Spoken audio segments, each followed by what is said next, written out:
Assalamualaikum warahmatullahi wabarakatuh. Ketemu lagi dengan saya, Ibu Rini Indarwati. Kalian akan belajar matematika. Jangan lupa kalian harus tetap bahagia. Sebelum kita mulai, silahkan jangan lupa di like, di share, subscribe, dan pencet tombol loncengnya. Kali ini kita akan belajar dengan kelas 7, terutama dengan materi persamaan dan pertidaksamaan linier satu variabel. Nah, setelah kalian belajar ini, diharapkan kalian dapat menjelaskan persamaan dan pertidaksamaan linier satu variabel dan penyelesaiannya, dan menyelesaikan masalah yang ada kaitannya dengan persamaan dan pertidaksamaan linier satu variabel. Yang akan kita pelajari ada 3 hal. Yang pertama tentang kalimat tertutup dan kalimat terbuka, kemudian tentang persamaan linier satu variabel yang biasa disingkat PLSP, yang berikutnya pertidaksamaan linier satu variabel. Oke, kita mulai dengan kalimat tertutup dan kalimat terbuka. Kita bahas dulu yang kalimat tertutup. Kalimat tertutup itu adalah kalimat berita yang dapat dinyatakan nilai kebenarannya. Jadi bisa bernilai benar dan bisa bernilai salah. Jadi kalimat tertutup itu ada 2 hal. Kalimat tertutup yang benar dan kalimat tertutup yang bernilai salah. Contoh yang benar, misalnya ini ada 3 contoh, saya kasih 1 contoh saja ya. Misalnya ada 9 tambah 2 sama dengan 11. Pasti benar kan? Iya. Atau sepeda mempunyai 2 buah roda, pasti benar. Nah, kalimat tertutup yang salah yang seperti apa? Ya misalnya sepeda mempunyai 4 roda. Salah, ya kan? Atau 8 tambah 3 sama dengan 12. Salah. Maka itu contoh kalimat tertutup. Nah, sekarang yang kalimat terbuka yang seperti apa? Nah, nih. Kalimat terbuka itu kalimat yang belum dapat ditentukan nilainya itu benar atau salah. Ya, jadi suatu kalimat matematika yang masih memuat variabel. Kemarin sudah dipelajari apa itu variabel, ya kan? Merupakan kalimat yang terbuka karena nilai kebenarannya belum bisa ditentukan. Jadi contohnya misalnya seperti apa, Bu? Ini Bu Rini ada 5 contoh. Misalnya ada lambang R adalah faktor dari 12. Macam-macam R-nya. R-nya bisa dicari. Jawabannya tidak hanya 1. R-nya itulah yang disebut variabel. Contoh yang kedua. X tambah 5 sama dengan 13. X-nya belum tahu. X-nya itu adalah variabel. 3. Balonku ada beberapa warna. Balonku bisa diganti macam-macam warnanya, ya kan? Misal balonku berwarna hijau misalnya, dan seterusnya. Di Ragunan terdapat macam-macam hewan. Masih banyak yang bisa digali atau dijawab, ya. Jawabannya banyak banget. Si A adalah murid SMP, itu juga banyak sekali jawabannya. Murid SMP 8 banyak banget ya, Nak ya. Nah, sekarang cara menyelesaikan kalimat terbukanya seperti apa? Kalimat terbuka akan punya nilai kebenaran, ya, bisa menjadi kalimat tertutup yang benar jika variabel pada kalimat terbuka itu diganti dengan sebuah bilangan atau objek tertentu. Tadi sudah dari awal sudah saya jelaskan sedikit. Contoh misalnya, R adalah faktor dari 12. Maka jika variabel R diganti dengan bilangan 2, kalimat berubah menjadi, oh ini ketutup ya, Nak ya? Ya, saya pindah supaya kalian bisa lihat. Nah, wih, ke atas deh. Nah, misalnya gitu. Jika, saya ulangi, jika variabel R diganti dengan bilangan 2, kalimatnya berubah menjadi 2 adalah faktor dari 12. Benar nggak? Benar, Bu. Tapi kan nggak hanya 2, nggak apa-apa, salah satu aja bisa. Dia sudah benar. Terus, maka kalimat yang baru merupakan kalimat tertutup karena bernilai benar. Maksudnya kalimat tertutup yang bernilai benar. Nah, kalau variabelnya diganti lagi, misalnya variabel R diganti dengan bilangan 5, maka kalimatnya berubah menjadi 5 adalah faktor dari 12. Salah itu, Bu. 5 bukan faktor dari 12. Maka kalimat yang baru merupakan kalimat tertutup tetapi yang bernilai sama. Saya ya paham ya nak ya dari sini? Oke. Ya, kita lanjutkan. Kita lanjutkan berikutnya. Nah, ini saya tinggal lagi supaya kelihatan. Oke.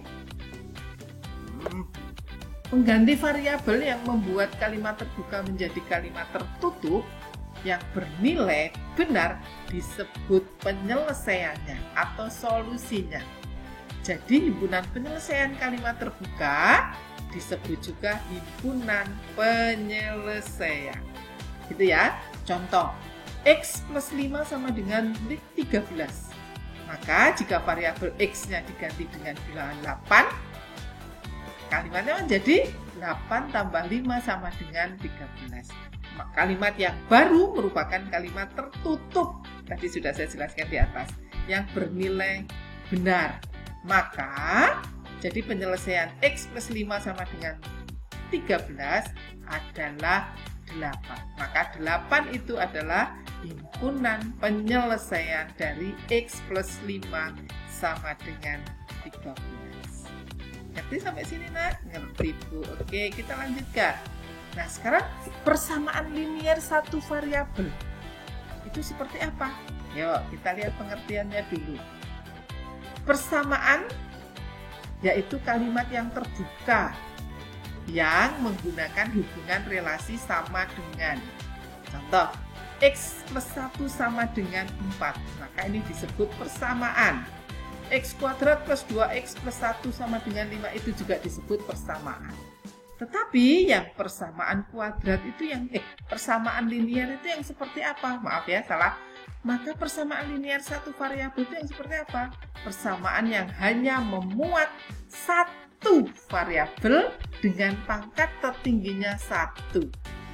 Jadi, bentuk persamaan linier satu variabel adalah X sebagai berikut. AX plus B sama dengan 0. Jadi Bu, contoh yang nomor 2 ini bukan PLSV ya Bu? Bukan. Karena dia pangkatnya lebih dari 1, pangkat 2 variabelnya. Gitu ya, jadi pokoknya yang pangkatnya 1. Nah, X itu variabel, A koefisiennya, dan B adalah konstantanya. Ingat, hanya tidak boleh sama dengan 0. Kalau sama dengan 0, maka bukan persamaan linier satu variabel. Cara menyelesaikannya bagaimana Bu? Nah, ini cara menyelesaikannya. Ada 3. Penyelesaian persamaan linier 1, yaitu bilangan pengganti variabel yang membuat persamaan tersebut menjadi kalimat tertutup bernilai benar. Tadi sudah. Himpunan penyelesaian persamaan linier variabel adalah himpunan. Tadi sudah. Grafik. Nah, ini gambarnya di grafik seperti ini. Yuk, kata-katanya kita skip aja, langsung aja dengan contohnya ya. Jika diketahui persamaan P plus 6 sama dengan 10, maka P-nya berapa? 4. Kenapa 4? Karena 4 tambah 6 itu sama dengan 10. Sehingga membentuk kalimat tertutup bernilai benar. Gitu ya anak ya. Nah, grafiknya seperti apa? Gambar aja seperti grafik biasa. Empatnya itu dibuletin, didol-dol ya. Dibuletin penuh, itu penyelesaiannya di situ. Gitu ya. Bus, gampang. Nah, sekarang permasalahan yang berkaitan dengan PLSV apa? Misalnya, ini ada contoh soal. 5 kali nilai Diana sama dengan 4 kali nilai Rio. Ditambah 16. Jika nilai Diana 2 lebihnya dari nilai Rio, tentukan nilai Diana. Nah, sekarang kalau misalnya nilai Rio itu saya misalkan X. Maka, sekarang yang pertama, nilai Diana 2 lebihnya dari nilai Rio. Berarti nilai Diana X plus 2, karena 2 lebihnya dari Rio. Kemudian keterangannya tadi 5 kali nilai Diana sama dengan 4 kali nilai Rio. Jadi 5 dalam kurung nilai Diana kan X plus 2 ya. Sama dengan Rio kan 4 kali, ini kan Rio-nya 4 ya. Dikali 4 ya, berarti 4X plus 16. Karena nilai Rio ditambah 16. Jadi persamaannya bisa seperti ini. 5 dalam kurung X plus 2 sama dengan 4X plus 16. Ini bisa diselesaikan, Bu? Bisa. Ini caranya. 5 dikalikan X menjadi 5X. 5 kali 2 menjadi 10. Jadi sama dengan 4X plus 16. Sama ya? Nah, sekarang supaya 10 habis, saya kurangi 10. Oke? Kalau kiri dikurangi 10, kanan juga harus dikurangi 10. Ini namanya jembatan keadilan. Gitu ya. Maka ini kurangi 10, ini juga kurangi 10. Ini tinggal 5X. Di sini 16 kurangi 10 berapa? 6. Jadi 5X sama dengan 4X plus 6. Bu, ini 5X dengan 4X mau saya jadiin 1. Boleh, maka 4X saya hilangkan. Supaya 4X hilang, saya kurangi 4X. Kalau kanan dikurangi 4X, kiri harus dikurangi 4X juga. Jembatan keadilan. 5X dikurangi 4X, X saja. Ini 4X kurangi 4X habis. Tinggal 6. Maka X-nya sama dengan 6. Maka nilai Rio berapa? 6. Maka nilai Diannya berapa? 6 tambah 2, 8. Bisa? Bisa, Bu. Aduh, kayaknya belum ini deh, Bu. Belum tahu kira-kira gimana ya, Bu? Ada lagi contoh soal yang lain, Bu? Ada. Yuk kita lihat ya, contoh soal yang lain. Oke, nah ini ada beberapa contoh. Tetapi saya akan pakai coret-coretan saja ya, Nak, supaya kalian lebih ngerti. Nah, oke, saya akan mulai dari yang ini. Oke, nah seperti ini. Gimana caranya, Nak? Tadi seperti tadi, jembatan keadilan. Supaya 4 ini habis, maka saya plus 4. Kalau kiri ditambah 4, kanan harus ditambah 4 juga. Jadi 3A sama dengan 11 tambah 4 berapa? 15. Iya, ini min 4 tambah 4, 0 kan? Gak usah ditulis. Bu, supaya tinggal A doang, bagi 3. Kalau kiri bagi 3, maka kanan juga dibagi 3. Jadi A-nya berapa, Bu? Ya 15 bagi 3. Ini 3 bagi 3 kan habis 1. 1A kan, 15 bagi 3 berapa? 5. Selesai. Maka himpunan penyelesaiannya adalah 5. Bisa? Bisa.